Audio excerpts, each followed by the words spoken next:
February 24th, 1978. 5 young men drove to a basketball game and never came home. 4 months later, searchers found one man's body wrapped in sheets inside a mountain cabin, dead from starvation, surrounded by enough food to feed all 5 of them for an entire year. Why would someone choose to starve when salvation was sitting right next to them? Chico, California sits in the warm valley of Northern California, where winter nights feel cool but never dangerous.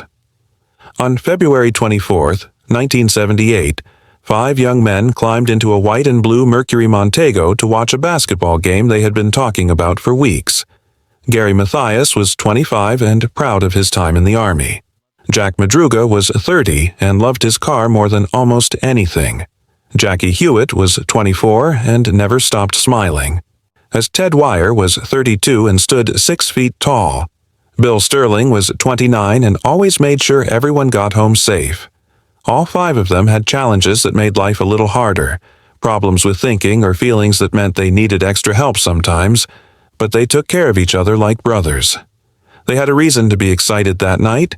The next morning, they would play in a Special Olympics basketball tournament. They never missed games. Basketball meant everything to them. They practiced together, traveled together, and dreamed together about winning. That Friday night game at California State University in Chico was just for fun, something to do before their big day. They left in Jack's Mercury around 9 o'clock, and people saw them in the stands cheering and eating snacks. At 10 o'clock that night, someone saw them at Bear's Market buying more food for the ride home. Candy bars, drinks, things young men grab when they are happy and the night feels good. Then they drove away into the darkness, and that should have been the end of an ordinary evening. But on February 25th, when the sun came up and the tournament was supposed to start, none of them showed up. Their families started calling each other. Had anyone seen them? Did they come home? The answers were all no. 5 grown men had vanished somewhere between a convenience store and their beds. The police started looking, asking questions, checking hospitals and roads. Days passed with no sign of them anywhere. Then on February 28th, a forest ranger was driving through Plumas National Forest, 70 miles away from where the men should have been. The forest sits high in the mountains where snow falls heavy and cold winds blow through pine trees. The ranger saw something strange on a lonely mountain road. A white and blue Mercury Montego sat in the snow at 4,400 feet up the mountain. The car was Jack Madruga's car. The ranger checked it carefully. The doors were unlocked. One window was rolled down. Inside, he found empty snack wrappers, basketball programs from the game, and a California road map folded neatly. The keys were gone. The gas tank had a quarter tank left, enough to drive many more miles. The ranger looked under the car and found something that made no sense. The bottom of the car was perfect. Not a scratch, not a dent. This mountain road was rough and dangerous, covered in rocks and ice. How did someone drive this car up here without hitting anything? The ranger called the sheriff.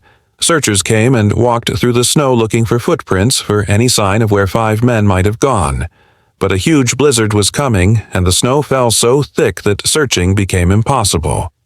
The sheriff made a choice. He called off the ground search. He told the families that helicopters would keep looking from the air, but men on foot had to stop.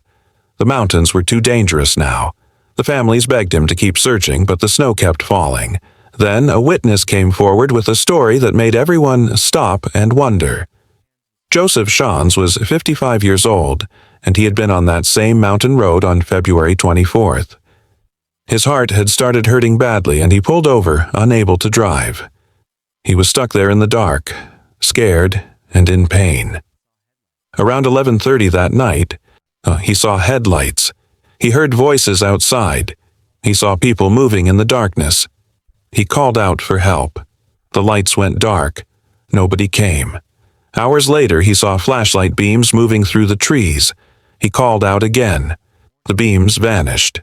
When morning came and he could finally move, he walked past a white and blue Mercury sitting in the snow. But here was the part that made no sense. Shones said he saw a woman holding a baby that night. a woman and a baby in the freezing mountains where 5 men had disappeared. But nobody reported a woman missing. Nobody reported a baby. The police checked everywhere. No woman. No baby. No explanation. Joseph Shans had seen something in those mountains, but what he saw should not have existed. The facts came in slowly, each one more confusing than the last. Police wrote down everything they knew for certain. 5 men went to a basketball game in Chico on February 24th. They bought snacks at 10 o'clock at night. Somebody drove their car 70 miles in the wrong direction, up a mountain road none of them had ever seen before. The car stopped at 4,400 feet where snow covered everything.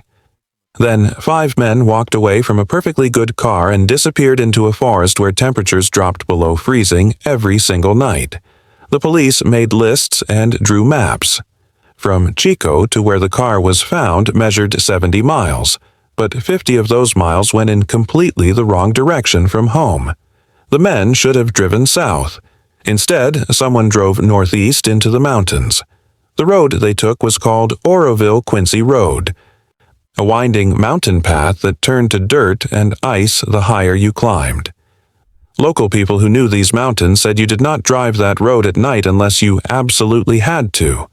It was too dangerous, too dark, too easy to slide off the edge.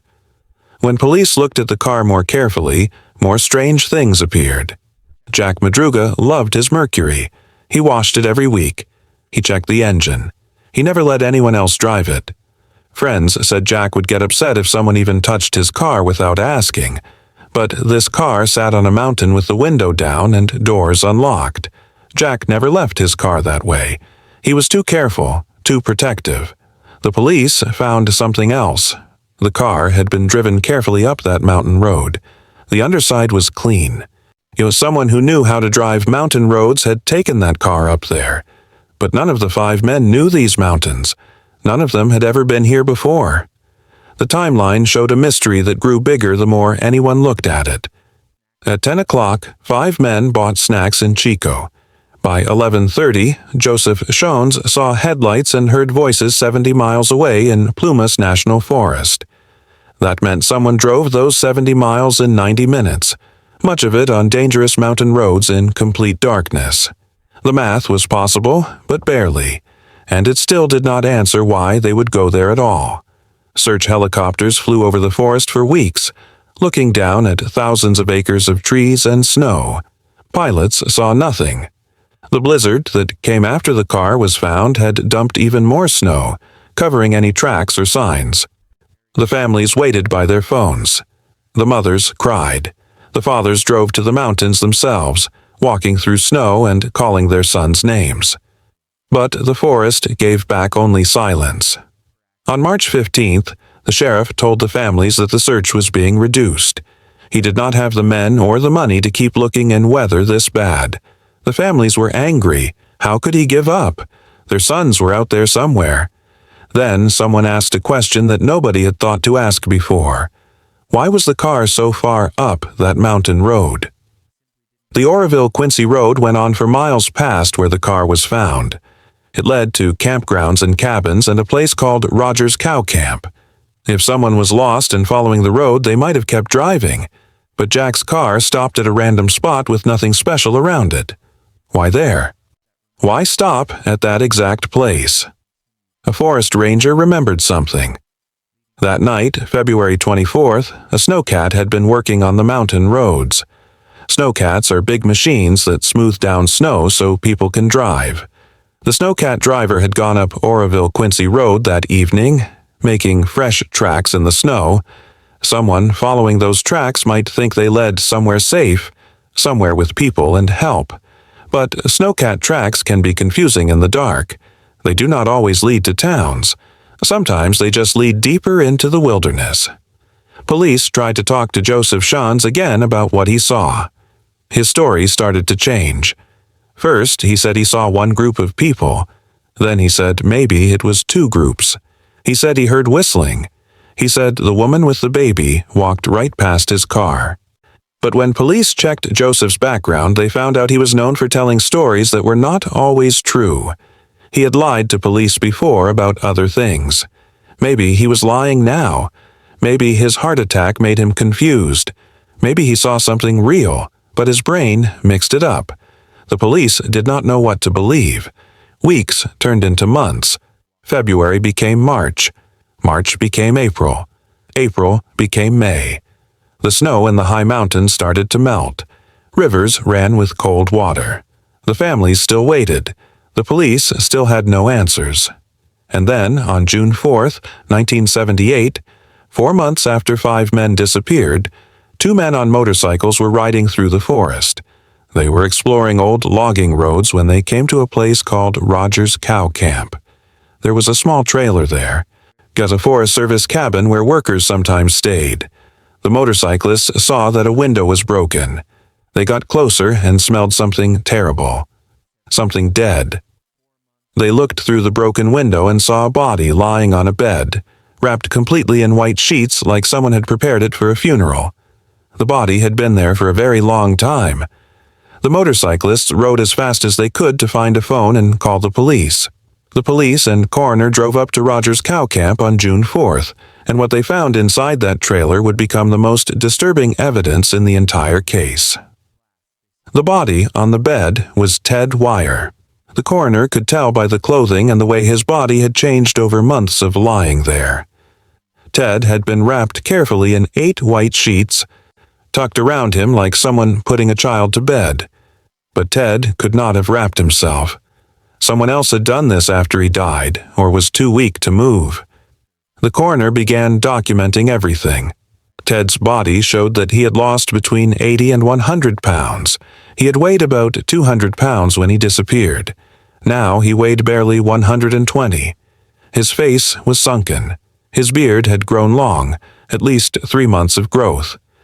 The coroner looked at Ted's feet and saw something horrible. His toes were black and dead from frostbite. 3 toes were completely gone. Ted's feet had frozen so badly that parts of them had fallen off while he was still alive. The coroner found something else missing. Ted's shoes were nowhere in the trailer. His feet had frozen without shoes to protect them. Then investigators looked around the rest of the trailer, and the mystery became impossible to understand. Right next to where Ted died, there was a storage locker. Inside that locker were shelves and shelves of sea rations, military-style food in cans and packages. The investigators counted the food. There was enough to feed 5 grown men for an entire year, maybe longer. The food was right there. Ted could have reached out and grabbed it, but he did not eat it. He starved to death lying next to a year's supply of food. The investigators found more. There was a propane tank connected to a heater. The valve was turned off. The trailer was freezing cold. All Ted had to do was turn a simple knob, and warm air would have filled the room. But the knob stayed off. There were matches in a drawer. There was a fireplace with wood.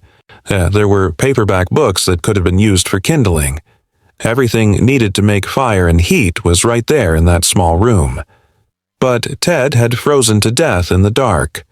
On a small table next to the bed, investigators found Ted's wallet with money still inside.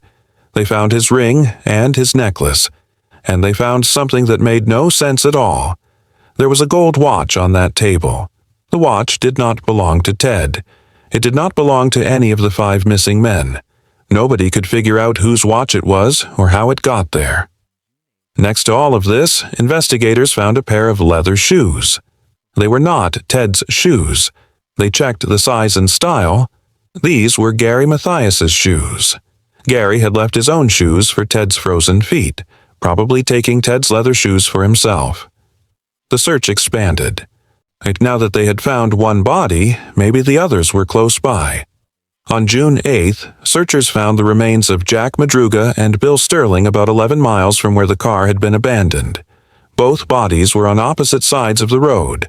Animals had scattered the bones. The coroner said both men died from hypothermia, freezing to death in the snow. Jack's body still had his car keys in his pocket. The keys to the Mercury that could have saved them all were right there with him the whole time. A few days later, searchers found what was left of Jackie Hewitt, just bones and pieces of clothing spread through the forest. he had frozen too. But Gary Mathias was still missing. Searchers looked everywhere around Rogers Cow Camp. They walked in circles. They searched under logs and in bushes and down by streams. And they never found Gary's body. The only proof he had been in that trailer was his shoes sitting there and some opened cans of food. The cans had been opened with a P-38, a small military can opener the soldiers carry. Gary had been in the Army. He would have had a P-38. Someone had opened those cans and probably tried to feed Ted before leaving. The coroner wrote his official report about Ted Wire. Cause of death was starvation and hypothermia. He had survived in that trailer for 8 to 13 weeks based on his beard growth and body condition. That meant Ted was alive in March, maybe into April. He was alive while searchers flew helicopters overhead. He was alive while his mother cried and prayed. He was alive in a trailer full of food, and he chose not to eat. Or something stopped him from eating. The coroner could not say which. The police started putting together theories. Maybe someone had forced the men up the mountain and hurt them. Maybe they were running from something or someone. Maybe Gary Mathias, who had schizophrenia, had some kind of mental break and led the others astray. But Gary had been taking his medication. His doctor said he was stable. And even if Gary got confused, why would all 5 men follow him into deadly cold? Why would nobody turn back? Newspapers started calling it the American Dyatlov Pass, comparing it to a famous Russian case where hikers died in the mountains under strange circumstances. The Yuba County Sheriff, a man named Jim Grant, told reporters something chilling. He said maybe the men stopped to help somebody and the people they helped took advantage of them. But who? And why? And where did those people go? His Lieutenant Lance Ayers from Yuba County could not understand the trailer. He told newspapers that all the men had to do was turn on the gas and they would have had heat. He kept asking why. Why did Ted not turn that knob? Why did he not eat that food? Another investigator, Undersheriff Jack Beecham, called the case bizarre as hell. He said in 30 years of police work, he had never seen anything like it. The watch bothered everyone. The gold watch that belonged to nobody. Police checked missing persons reports.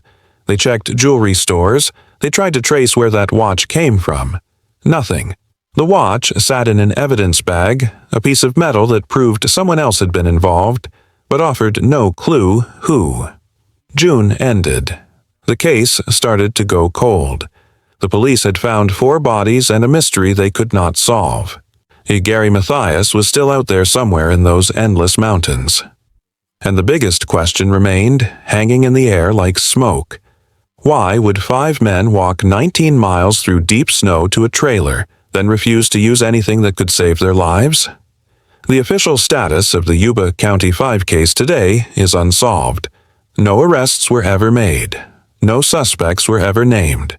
The file sits in a cabinet somewhere with a label that says Unexplained Deaths. Gary Mathias has been missing for 47 years. If he were still alive, he would be 72 years old. His body has never been found despite years of people hiking through Plumas National Forest looking for any sign of him. The case changed how people thought about the mountains around Yuba County. And parents started telling their children to never go into Plumas National Forest alone. Local people began sharing stories around campfires about the 5 men who walked into the snow and never walked out. Some people said the forest was cursed. Others said something evil lived in those mountains. The rational people said it was just a tragedy, a wrong turn that became a nightmare. But even the rational people could not explain the trailer full of food or why Ted Wire wrapped himself in sheets and waited to die. The families never got closure. Jack Madruga's mother died, still asking why her son, who loved his car so much, would abandon it in the snow. Ted Wire's parents went to their graves wondering what happened in that trailer during those long weeks. Gary Mathias's family held out hope for years that maybe he survived somehow, that maybe he got confused and started a new life somewhere. But deep down, they knew. The mountains had kept him. Joseph Shawns, the man who saw headlights and heard voices, stuck to parts of his story until he died. He always said he saw something that night. Whether it was a woman with a baby or something his scared, sick mind created, nobody knows. The police decided his testimony was not reliable, but Shawns always wondered if the men he heard calling in the dark were the 5 who disappeared. If he had been stronger, if his heart had not been failing, could he have helped them? Could he have changed what happened? The trailer at Rogers Cow Camp still stands. It is old now, weathered by decades of snow and sun. Hikers sometimes find it and take pictures. Some people leave flowers, others leave notes asking why. And the Forest Service has thought about tearing it down, but something stops them. It feels wrong to destroy the last place Ted Wire took a breath. The trailer has become an accidental memorial to a mystery that refuses to die. What we still do not know could fill a book. We do not know why they drove up that mountain. We do not know if someone forced them or if they went willingly. We do not know what happened in the hours after the car stopped. We do not know why none of them tried to walk downhill where towns and people waited. We do not know whose watch sat on that table. We do not know who wrapped Ted in those 8 sheets. We do not know if the food made Ted sick, or if his mind broke, or if he was too weak to open the cans himself. We do not know where Gary went after he opened food for Ted. We do not know if he tried to find help. And we do not know where his body rests. The case shows up in modern discussions about unexplained disappearances. People compare it to missing 411 cases where people vanish in national forests under bizarre circumstances. Researchers argue about whether the men's intellectual disabilities made them vulnerable to manipulation or poor decision-making. But that argument falls apart when you remember these were 5 men who lived independent lives, held jobs, played sports, and took care of themselves. They were not children. They understood cold. They understood hunger. They understood danger. Some people think the answer is simple and sad. They think the men got lost, panicked, and made bad choices that compounded into disaster. They think Ted was too sick or too weak by the time he reached the trailer to help himself. They think Gary tried to save Ted, failed, and wandered off in grief or confusion. This explanation feels clean and logical. But it does not explain the car with no damage. It does not explain 19 miles walked in the right direction to find shelter. It does not explain the careful wrapping of Ted's body. It does not explain the gold watch. Other people think something darker happened. They think the men encountered someone on that mountain road. They think they were threatened or chased or harmed. They think maybe Gary saw what was happening and ran, and that is why he was never found. This explanation feels dramatic and frightening, but there is no evidence of other people. No footprints were found around the car except the 5 men's prints. No reports of strangers in the area. No stolen items except 5 lives. The truth is probably something we cannot imagine because we were not there in the cold and dark of February 24th, 1978. We were not in Jack's car when something made them turn onto that mountain road. We were not walking through snow that got deeper with every step. We were not in that trailer with Ted Wire during his last days. We cannot know what they knew or felt or feared. We can only look at the facts and feel the huge space between what happened and what makes any sense at all. The Yuba County 5 forces us to accept that some questions do not have answers we can find. It forces us to sit with uncertainty and confusion. It reminds us that reality sometimes breaks in ways that logic cannot fix. 5 men went to a basketball game. 4 months later, 4 were dead and 1 was gone forever. Between those 2 facts lies a mystery that has defeated police, investigators, journalists, and amateur detectives for nearly 5 decades. Somewhere in Plumas National Forest, under decades of fallen pine needles and dirt and snow, Gary Mathias might still be lying where he fell. His bones might be scattered like Jackie's were. Animals might have carried pieces of him far from where he took his last breath. Or maybe, somehow, his body fell into a place so hidden that it will never be found. What we know for certain is that Gary's last known action was opening cans of food to try to save his friend Ted. He understood what needed to be done. He knew how to survive. He had military training.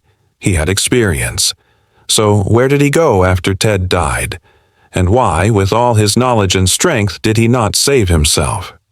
Those questions hang in the mountain air like fog, impossible to see through, impossible to ignore, waiting for answers that may never come.